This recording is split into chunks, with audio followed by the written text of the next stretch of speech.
Hey everyone, Brickhouse here, and get ready for the press tour, the spin machine, the identity politics, the you name it for Star Wars Ahsoka. Because it's coming. And it'll be here sooner than you think. So I picked up this article from Bounding Into Comics, and this pretty much hits the nail right on the head. Rosario Dawson claims people like Ahsoka Tano, Hera Syndulla, and Sabine Wren, people like them because they had been so prominent female representation in a space that we don't get to really see women like that. The press tour for the upcoming DisneyPlus series Ahsoka has begun, and Lucasfilm is cranking up the identity politics in order to try to get people to not only subscribe to the service, but to spend their time watching the series. Rosario Dawson is leading the charge with the identity politics promotion. In a recent interview alongside the series producer Carrie Beck with Total Film via The Direct, Dawson shared why she believes viewers like the characters of Ahsoka Tano, Sabine Wren, and Hera Syndulla. Dawson's comments come after Beck confirmed that the show will center on the three characters, telling the outlet the show is about a Jedi, a warrior, and a general. Beck added these characters are defined by their roles and responsibilities to each other and the galaxy. Dawson would then dive into the promotion of the series with identity politics, remarking, "When you watch the 15 years of Ahsoka's journey in animation, it took me a second to even appreciate how many women were on the show. And that's why Dave's proclivity, that was George Lucas's proclivity." She added, "And now to see it continue with John and Kathleen Kennedy, it's really quite beautiful."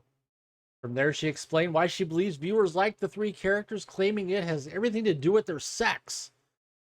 I think that's actually one of the reasons why people have loved Ahsoka's and Sabine and Hera's journey all this time, because they had been so prominent as female representation in a space that we don't get to really see women be like that, to be such leaders, to be finicky, to be headstrong, to be stubborn, and to see how different they are and how well they come together as a chosen family. Dawson continued, "It just was really fun to see how that's only just expanded and grown, and that there's such a rich history there, and not just because of a desire for more inclusivity and diversity, but because it's just been inherent to the story that's been told ever since Dave and Carrie came on board."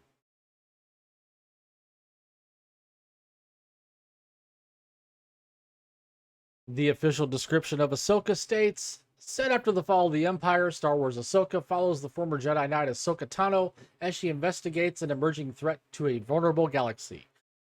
The series will see the return of General Admiral Thrawn after he was defeated by the crew of the Ghost and whisked away to parts unknown by Ezra Bridger and a herd of Pergil Bridger was manipulating through the Force."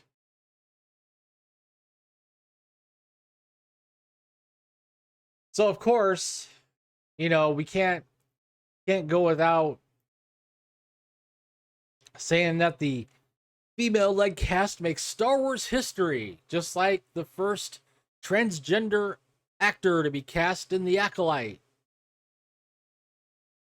Just like Leslie Hedden saying The Acolyte is her vision. It represents her thoughts, her feelings.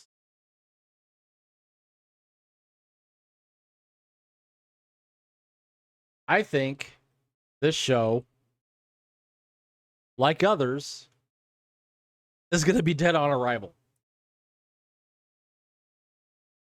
My opinion is people are just sick of the crap that Disney's putting out. They're sick of having a identity politics, a woke agenda, you name it,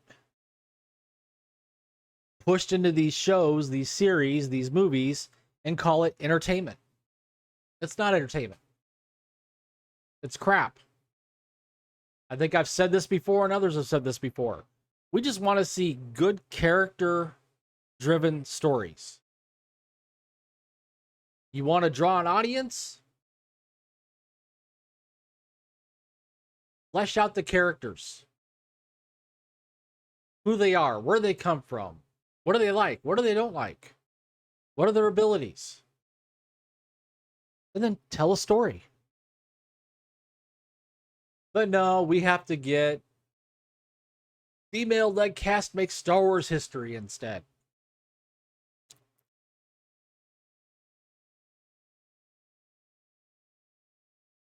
And of course, we have the history of female empowerment in Star Wars, beginning with Princess Leia, and then Bo-Katan, Mon Mothma, Omega, Fennec Shand, and the Armorer. Oh, can't forget Rey. Rey's the ultimate girl boss.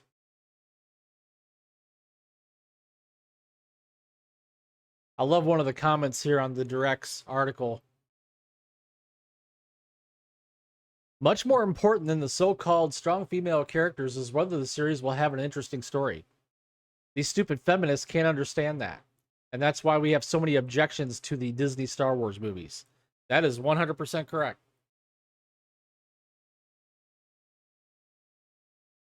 So, comment down below. Tell me what you think. And while you're at it, please smash that like button. Subscribe to the channel if you haven't already subscribed. Share this video out with your friends, with your family. Hit the notification bell to get notified when my content gets live here on YouTube, as well as over on Rumble and Odyssey.